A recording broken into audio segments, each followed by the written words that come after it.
안녕하세요. 염치는 개나 줘버린 건지 뻔뻔하게 이루 말할 수 없는 시댁 식구들한테 질려서 남편하고도 이혼한 40대 여성입니다. 아무리 100세 시대라지만 나이 40에 이혼을 한다는 게 쉬운 선택은 결코 아니었어요. 특히나 친정부모님에게 자식이라곤 저 하나였으니 어떻게든 잘 사는 모습을 보여드리고 싶었으니까요. 그런데 연애랑 달리 결혼은 남편하고 저하고 둘만 잘 지낸다고 될 일이 아니대요. 특히나 남편이 떡하니 버티고 써서 제 편이 되어줬다면 모르겠지만 말끝마다 그래도 우리가 이해해야지 어쩌겠냐를 달고 사니 저로서는 미치고 팔짝 뛸 노릇이었죠. 그래서 이해를 할 거면 너 혼자 해라. 우리 타령 좀 그만하라 하고 이혼했어요. 남편하고는 제 나이 34, 비교적 늦은 나이에 알게 된 사이입니다. 그날은 그다지 가깝지는 않지만 그렇다고 거리를 두고 지내기에도 애매한 선배가 결혼을 하던 날이었어요. 그런데 당시 일도 많았고 그래서 여러 가지로 가는 게 내키지는 않더라고요. 하지만 주변 사람들이 그래도 가야 하지 않겠냐면서 자기들은 간다 하니 안 갈 수도 없고 그래서 자의반타의반 점심이나 먹고 오잔 마음으로 참석했던 자리였습니다. 그런데 신랑 쪽 하객이었던 남편이 본인이 말하기로는 저를 딱 보는 순간 심장이 덜컹 했다나 어쨌다나요. 아무튼 그래서 신랑 신부한테 저를 소개시켜 달라고 했답니다. 그리고 좀 전에도 말씀드렸다시피 제 입장에선 신부인 선배랑 얼굴 붉혀서 저한테 좋을 게 없었거든요. 그래서 또 어쩔 수 없이 나갔는데 남편이 처음부터 얼마나 적극적으로 들이댔는지 몰라요. 말 그대로 사람 정신을 쏙 빼놓더라고요. 사실 저는 그때까지 제대로 된 연애라곤 해본 적이 없었습니다. 대학을 졸업하고 몇 번 소개팅도 해보고 소위 썸도 타보긴 했지만 늘 저에게는 일이 먼저였고 그걸 상대 남자 쪽에선 이해를 못 해주더라고요. 게다가 제가 남들처럼 9시 출근 6시 퇴근하는 직장이 아니라 중고등학생들을 가르치는 학원 선생님이다 보니 데이트 일정을 잡기도 쉽지 않았죠. 그런데 그 무렵 제 성격이 상대한테 구구절절 제 입장을 표현하는 걸 별로 내켜하질 않았어요. 이해해주면 고맙고 이해 못해주면 어쩔 수 없고 성의가 없어서가 아니라 그런 일에 신경 쓸 여유가 없었달까요? 아무튼 그랬는데 남편은 달랐어요. 제 바쁜 일정도 이해해주고 먼저 배려해주고 그래서 이 사람이 정말 나를 좋아하는구나. 그리고 그런 기분은 그때 처음 느껴봤거든요. 그러니 남편이 프로포즈를 해왔을 때 크게 고민하지 않고 예스를 외쳤죠. 결혼 당시 시댁에서 따로 지원을 받은 건 없어요. 남편이 그나마 모아놓은 돈이 있긴 했지만 시댁 자체는 형편이 썩 좋지가 못했거든요. 일단 시부모님은 장사를 하다 망하셨는데 이후로 아버님은 딱히 하는 일 없이 지내시는 상황이었고 어머님은 남의 가게에서 설거지를 하시며 생활비를 벌어 쓰고 계신다 들었어요. 그리고 남편에게는 위로 5살 많은 신우가 있었는데 신우는 일찍이 결혼하여 아들 하나를 키우고 있었습니다. 심해부는 카센터를 운영하고 있었는데 잘은 모르지만 장사가 잘 되는 편은 아니라고 들었고요. 그래서 처음부터 결혼할 때 시댁에서 도움을 받을 수 없을 거란 건 예상하고 있었고 바라지도 않았습니다. 참고로 저희 친정에서는 이 일로 잠깐 결혼을 반대하기도 하셨어요. 남의 집 기둥 빼오는 거 아니라 하시면서 말이죠. 하지만 그때만 하더라도 남편 말로는 시부모님한테 용돈으로 드리는 30만 원 말고는 따로 드리는 것도 없다 했고 그래서 남의 집 기둥이란 그 표현이 저희 남편에게는 맞지 않다고 생각했어요. 그래서 오히려 친정부모님한테 그런 말씀마시라며 화를 내기도 했는데 결국 자식 이기는 부모 없다고 친정부모님이 져주셨죠. 그리고 오히려 먼저 가지고 계시던 아파트 한 채를 신혼집으로 쓰라고 내주셨고요. 그런데 결혼식 올리고 얼마 지나지 않아 친정부모님이 하셨던 말씀이 무슨 뜻인지 바로 알게 되었습니다. 집들이 날이었어요. 신우가 당시 마트에서 일을 하고 있었는데 주말에는 자기가 절대로 쉴 수 없다고 하여 남편이 하루 휴가를 내고 집들이를 하게 되었죠. 참고로 저도 학생들 중간고사 기간이라 정말 정신이 하나도 없었는데 빠득빠득 그때가 아니면 안 된다고 우겨대니 그걸로 애들 마냥 싸울 수도 없고 그래서 새벽부터 일어나 몇 가지는 제가 하고 몇 가지는 사다가 집들이 상을 차렸습니다. 그리고 그렇게 시부모님이랑 신우가 왔어요. 심해부는 일이 있어서 못 왔다고 했고요. 시부모님은 이건 짜다 저거는 달다. 말씀은 많이 하셨지만 양파 하나 남기지 않고 차려놓은 음식을 전부 다 깨끗이 비우셨습니다. 그리고 그렇게 식사를 마치고 시부모님이 과일 좀 내오라 하셔서 또 과일에 커피에 차렸는데 역시나 예상은 했지만 누구 하나 칼 쥐는 사람이 없대요. 그래서 남편한테 시켰어요. 그랬더니 다들 좀 황당하단 표정으로 저를 쳐다보는데 모른 척했죠. 저도 결혼을 늦게 했을 뿐이지 여기저기서 들은 이야기는 많아서 이 정도는 모르쇠 해도 괜찮겠지 싶었거든요. 아무튼 여전히 조금은 어색한 분위기 속에서 어머님이 먼저 말씀을 시작하셨습니다. 번듯하게 해놓고 사는 거 보니 보기 좋구나. 이게 친정에서 해준 집이냐? 대출은 없고? 네, 따로 저희가 내는 건 없어요. 그럼 아예 해주셨다는 얘기구나. 그럼 명의는 결혼 선물로 해주셨을 테니 당연히 공동 명의로 해주셨겠지. 아, 명의는 아직 저희 아버지 명의로 되어 있어요. 남편도 저도 청약 통장도 있고 그래서 굳이 먼저 받을 필요가 없겠더라고요. 그래 어차피 외동이니 이러나 저러나 다 너한테 올 텐데 뭐가 걱정이냐. 그래도 잊지 마라. 부부는 일심동체라는 말이 있는 만큼 뭐든지 항상 네 남편이랑 상의하고 결정해야 된다. 두 사람 몫이라는 거야. 어찌나 황당한 말씀을 당연한 듯 하시던지 순간 말문이 막혀 말이 안 나오더라고요. 그리고 또 시조카도 있는 자리에서 한마디 한마디 받아치기도 그렇고 그래서 그냥 한 귀로 듣고 한 귀로 흘린다는 기분으로 웃어넘겼어요. 하지만 집들이 이후로 남편하고 저는 그런대로 잘 지냈습니다. 시부모님하고도 뭐 여전히 거리는 있었지만 저는 제 나름대로 제 할도리만 하면 된다 생각하고 지냈죠. 그런데 저희가 결혼한 지 어느덧 1년 차가 되던 때였어요. 그날은 주말이었는데 저는 아이들 보충 수업이 있어서 아침부터 정신없이 바빴거든요. 그래서 자는 남편은 그냥 두고 먼저 현관을 나서려는데 남편 핸드폰이 울리더니 안방 쪽에서 남편이 욕을 하면서 튀어나오대요. 도대체 무슨 일이냐니까 나중에 얘기해준다며 저더러 택시 타고 가라고 자기가 차를 써야 한다면서 잠옷 차림에 자켓 하나만 들고 손살같이 튀어나가더니 그리고 알고 보니까 신우가 심해부한테 맞았다는 거예요. 신우가 심해부랑 사이가 안 좋다는 건 들은 바도 있고 제 눈에 보이는 것도 있어서 어렴풋이 알고는 있었는데 그날은 신우가 도저히 못 살겠다며 시댁으로 도망을 나왔던 거지요. 신우랑 제 사이가 어떻건 간에 그걸 떠나서 이게 다 무슨 일인가 싶고 안쓰럽고 동시에 생긴 건 멀쩡하게 생겨서는 뒤로는 신우한테 그런 짓을 했다니 심해부가 사람으로도 안 보이대요. 아무튼 그 일로 시부모님은 물론이고 저희 남편까지 신우더러 이혼하라고 난리였어요. 알고 보니 그 문제 말고도 여자 문제며 여러 가지로 신우 속을 썩이고 있었다는 게 드러났거든요. 그리고 심해부도 처음엔 뭐 잘못했다 기회를 달라 이러면서 이혼은 못한다고 나오는 것 같더니 신우가 위자료고 뭐고 필요 없다 양육비도 안 받겠다 그러니까 냉큼 이혼 도장 찍대요. 그런데 저는 사실 상황이 상황인지라 말은 못했지만 신우가 무슨 얼마나 능력이 있는 것도 아닌데 그래도 현실적인 문제는 생각을 해야 하는 거 아닌가 싶었거든요. 하지만 뭐 누가 제 생각을 물어보는 것도 아니고 그런데 알고 보니까 신우가 그렇게 서두른 이유가 있었어요. 신우한테도 남자가 있었거든요. 그리고 자기 생각엔 자기가 이혼만 하면 그 남자가 자기를 책임져 줄 거라 생각하고 이도저도 필요 없다 이혼만 해달라 했던 모양이 돼요.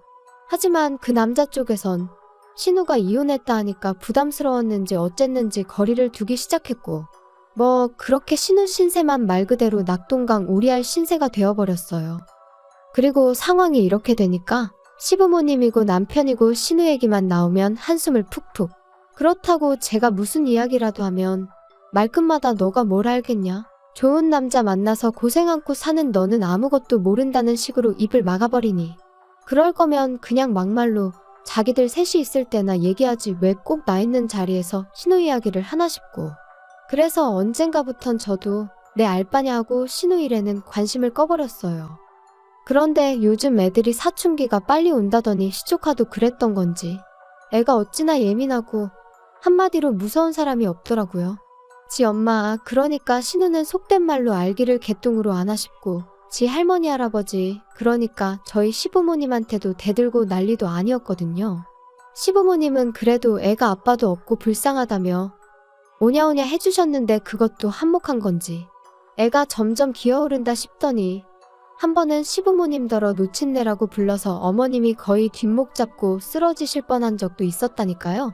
아무리 애가 무슨 죄냐고 사람들이 말하지만 애가 생긴 것도 심해부랑 꼭 닮고 하는 짓도 심해부랑 닮다 보니 시간이 지날수록 신우도 자식이고 뭐고 키우기 싫어서 진저리를 치는 게 제 눈에 보일 정도였어요.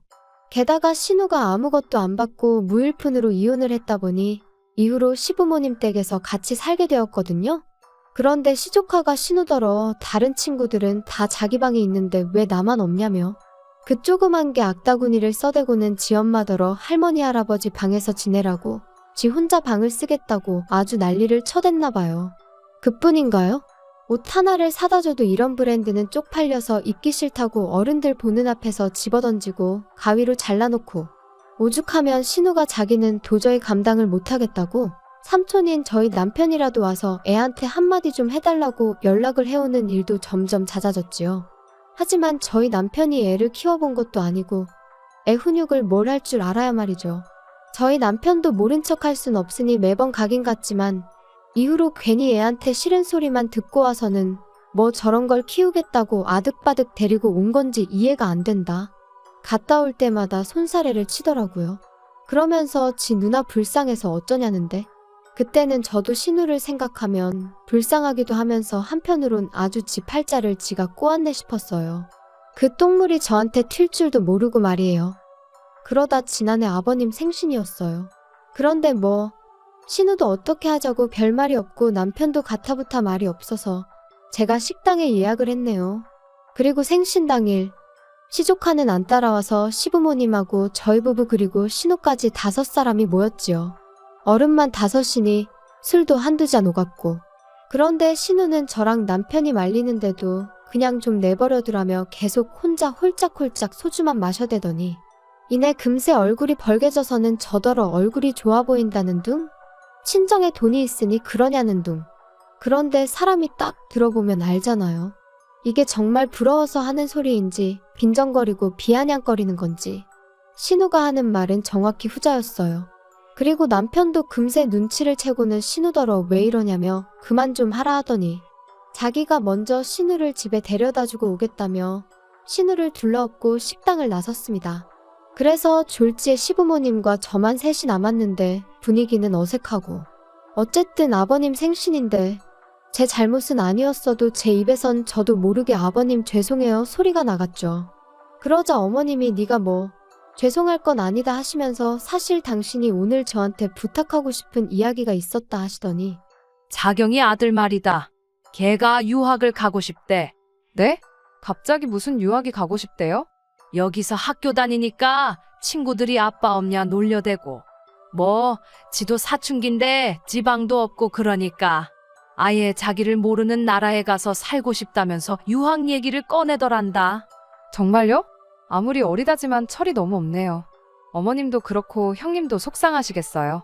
그래도 애미 입장에서는 애가 그렇게 가고 싶다 하니 모른 척 할 수가 있겠냐. 물론 그렇지만 어떻게 애가 해달라는 대로 다 해줄 수 있겠어요. 그래서 말인데 네가 좀 도와다오. 네? 제가 어떡해요? 애 유학 비용으로 일단 한 3천 정도만 좀 해줘라. 네? 제가 그렇게 큰 돈이 어딨겠어요. 없어요. 야, 돈 많은 친정은 뒀다 어디다 쓰냐? 그러지 말고 네가 네 친정에다 얘기를 좀 해봐라. 어머님, 지금 저희 친정부모님한테 시조카 유학 비용을 대달라고 하라는 말씀이신 거예요? 그게 말이 된다고 생각하세요? 너는 애가 왜 이렇게 융통성이 없어? 내가 언제 그걸 고지고대로 말하라 했냐? 대충 둘러대. 네가 뭐 사고를 쳤다고 해도 되고 어디 투자를 한다고 해도 되잖아. 진짜 어이가 없네요. 못 들은 걸로 할 테니 그런 줄 아세요. 대화가 오가는 동안 아버님은 먼 산만 보고 계시다가 먼저 자리에서 일어나셨고 저도 더는 한마디도 듣기도 하기도 싫어서 음식값만 계산한 뒤 바로 택시 잡고 집에 왔어요. 그리고 1시간이나 있었나. 남편이 씩씩대며 현관을 들어서더니 저를 보고는 고래고래 소리를 지르기 시작했습니다. 야, 너 어머니한테 뭐라고 한 거야? 돈도 없으면서 애 유학은 무슨 유학이냐고 웃기지 말라고 그랬다며. 세상에, 어머님이 그러셔? 진짜 미치겠다. 내가 그렇게 말했으면 성을 간다, 성을 가라. 어머님이 뭘 하셨는 줄 알아? 나더러 친정 가서 애 유학 비용을 받아오래. 거짓말을 하든 뭘 하든 해서 일단 3천만 원만 받아오랜다. 그게 말이 되니? 야, 안 될 건 또 뭐야? 솔직히 너 빈몸으로 시집 왔잖아. 내가 빈몸으로 시집 왔다고? 그럼 이 집은? 이 집은 하늘에서 뚝 떨어졌냐? 이 집은 장인어른이 우리 살라고 내주시긴 했어도 우리 명의로 해주신 것도 아니잖아. 그러니까 엄밀히 따지면 이건 장인어른 재산이고 너는 해온 거 없지? 그럼 내가 모아온 5천은? 야, 그렇게 치면 나도 6천 가져왔으니까 계산해봐. 내가 너보다 1,000만 원 더 해온 거야. 계산을 그따위로 하겠다고. 진짜 이제 보니 당신 어머님 아들이 맞구나. 야, 됐고? 그러지 말고 그럼 네 청약 통장이라도 깨서 돈 좀 해줘. 내가 설마 모른 척 하겠냐? 미쳤네 진짜. 하룻밤 사이에 도대체 저한테 무슨 일이 일어난 건지 말 그대로 어안이 벙벙하더군요. 그리고 저는 그대로 안방에 들어가 방문 딱 잠궈버렸어요. 남편이 밖에서 몇 번 열어보려고 하더니 씩씩거리고는 소파에서 자는 것 같았죠. 이내 남편 코 고는 소리가 들렸는데 잠이 오나 싶은 게 전 정말 심장이 벌렁거려서 한숨도 잘 수가 없었거든요. 그리고 이튿날 방문을 열고 나가보니 남편이 거실에서 절 또다시 노려보고 있었습니다. 그리고 저도 어이가 없어서 뭘 쳐다보냐 따졌더니 진짜 안 도와줄 거야. 도와주긴 뭘 도와줘. 당신도 정신 차려? 내가 남의 집 자식 가지고 이러쿵저러쿵 말은 않겠지만 아무튼 자기 능력대로 하는 거지. 나한테 피해주지 마. 나 진짜 너한테 서운하려고 그런다. 누가 할 소리. 야, 마지막으로 하나만 더 묻자. 너 우리 부모님이나 우리 누나나 가족으로 생각은 하는 거 맞아? 그러면 시부모님이나 형님이야말로 나를 가족으로 생각을 해서 그런 소리를 하시는 거래? 친정부모님한테 거짓말하고 돈 뜯어내라고? 야, 어차피 두 분 돌아가시면 다 네 거잖아. 말이면 단 줄 알아? 결국 끝에는 이혼 소리까지 오갔어요. 남편과 저 두 사람이 결혼할 때 남편이 모아둔 돈이 6천 있었고 제가 모아둔 돈이 5천 있었는데 친정부모님이 집도 해주셨고 그래서 두 사람 돈 합쳐서 가정가구를 산 뒤 남은 건 제가 적금으로 묶어두고 있었거든요. 근데 남편이 그 돈을 들먹이면서 자기 몫을 돌려달라고 그걸로 애 유학 비용을 대주겠다 하는데 저는 그 남은 돈으로 저희 둘 중 한 명이라도 청약이 되면 그때 쓸 요량이었습니다. 그래서 그렇게는 안 된다니까 그러면 자기 청약 통장을 깨겠다는데 결국 어떻게든 신우한테 돈을 해주겠다는 남편의 확고한 의지를 알겠더라고요. 그리고 이런 일이 이번 한 번으로 끝나지 않겠구나. 앞으로도 툭하면 이런 식의 다툼이 오갈 수도 있겠구나 생각하니까 벌써부터 머리가 지끈거리고 속이 미식거리는 게 한마디로 답이 없다 싶었죠. 그래서 그럼 그 돈 받고 이혼하겠냐니까 이혼이 애들 장난이냐 어쩌냐 하더니 그래 해 하고는 내지르대요. 더 어이가 없는 건 시부모님이나 신우나 이런 상황을 알고도 이혼하지 말라는 사람이 없었어요. 아마 결국 끝에는 제가 져주겠거니 했던 건가 싶기도 하고요. 그래서 저희는 이혼을 했고 그렇다고 신우네 애가 유학을 갔냐면 천만에요. 신우가 그 돈을 사기를 당했거든요. 유학 컨설팅이니 뭐니 해서 무슨 영국의대를 갈 수 있는 빠른 길이 있다 그런 소리를 어디서 듣고는 덜컥 돈부터 보냈답니다. 그게 말이 되나요? 그리고 상황이 그렇게 되고 나서야 남편도 지가 뭔 짓을 한 건지 정신이 들었는지 저에게 연락을 해온 거죠. 그간의 일을 구구절절 말하며 미치겠다 돌겠다 확 뛰어내리고 싶다 해대는데 마음대로 하라고 했어요. 나더러 어쩌라는 거냐고. 알고 싶지 않으니 소식 전하지 말라고요. 그러니까 너 진짜 사람이 변했다, 독하다 이러는데 다 네 덕분이라고 너하고 니네 식구들한테 참으로 감사하다 그랬답니다. 사실 처음엔 3천만 원이 결코 적은 돈은 아니지만 처음이자 마지막이다 생각하고 줘버릴 걸 그랬나? 그러면 남편하곤 적어도 그럭저럭 살면 살지 않았을까? 아닌 게 아니라 그런 생각도 했어요. 요즘엔 이혼이 흠도 아니라지만 그래도 누가 결혼했냐 물으면 갔다 왔다고 해야 하나 그냥 했다고 해야 하나. 별거 아닌 것 같은 게 신경이 쓰이고 그럴 때마다 저도 모르게 좀 주눅도 들고 그랬거든요. 그런데 뭐 세상 일이라는 게 다 시간이 지나니까 나름대로 또 적응이 되네요. 그래서 지금은 친한 친구들하고 있을 땐 스스로 내가 인생 선배라며 우스갯소리도 하곤 합니다. 아무튼 만약에 이혼이 두려워서 남편이든 시댁 식구든 거기에 맞춰주고 사는 분이 계시다면 그렇게 살지 않으셔도 된다는 이야기를 꼭 해드리고 싶었어요. 오늘은 미세먼지가 심한 것 같은데 마스크 꼭 쓰시고 즐거운 하루 되세요.